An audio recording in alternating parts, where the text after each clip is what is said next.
But I wanted to talk about two specific welding hoods today: the auto darkening and non-auto darkening hood. They're both useful, don't get me wrong. One's more affordable than the other.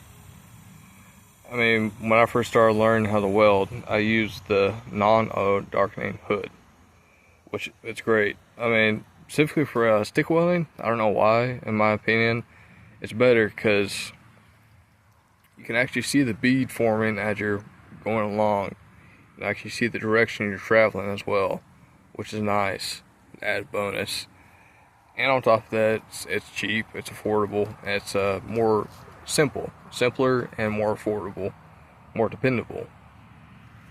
However, the auto darkening hood is great too. It's convenient. You don't have to lift the hood up and down every single time you're going to go strike an arc. Which, pros and cons of both. For the auto darkening hood, you have to worry about the solar panel, the batteries, inner and outer coverings, lens on the outside. Opposed to the non-auto darkening hood, all you have to worry about is the cover lenses on the inside and outside of the hood. So there's a few more things that can go wrong you have to worry about. Especially if the battery goes out and your auto darkening hood, you're probably going to get a little bit of arc flash. Because the hood, don't get me wrong, the hoods are great for filtering out UVs. But if that auto darkener is not working, you're still going to get some of those UVs. So you're probably going to get a little bit blurry vision there for a little while, but it's temporary. With the non-auto, you don't have to worry about that. It's one set shade. So it's very, very useful to have around, at least. Especially if say your auto darkening quit working or it's crapped out or something. You can pull out your non-auto and keep on going, doing what you're doing.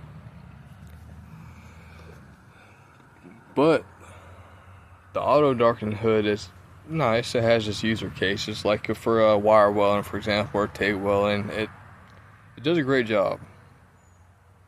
It can sometimes for stick, but it depends on every user, their preference, what they like and what they don't like. But one thing about these hoods, they're both great. Have one of each, or if you're starting out being a hobbyist or amateur or going to school or something, I would recommend the non-auto just because it's so reliable and it's simple. Or if you can find a decent cheap auto darkening hood, don't get me wrong, the cheap ones will last you for a while, but they're not as reliable in my opinion. Of course, I'm probably a little bit old school though when it comes to that, but technology improves every year, so I'm sure the auto darkening helmets are more reliable than they were, let's say 10 years ago, something like that. But again, some hoods are worse than others quality wise, I will say that. But for the most part, if you buy a cheap one like a Harbor Freight or somewhere like that, if you're just starting out and you're a beginner, it'll work just fine. It'll last you probably a year. As long as you keep those lenses clean and keep them replaced, you'll be able to weld for quite a while, practice. Oh, and another thing about these hoods is they're highly customizable. What I mean by that is you can buy stickers, lots of stickers, decals, things like that. You can pretty much put your personality on this hood right here and display it for everybody to see. And that's your hood. That's not their hood, that's your hood. That's your personality, your taste right there on your hood. Your beliefs, your ideals displayed right there, just like a bumper sticker on a car, which is awesome.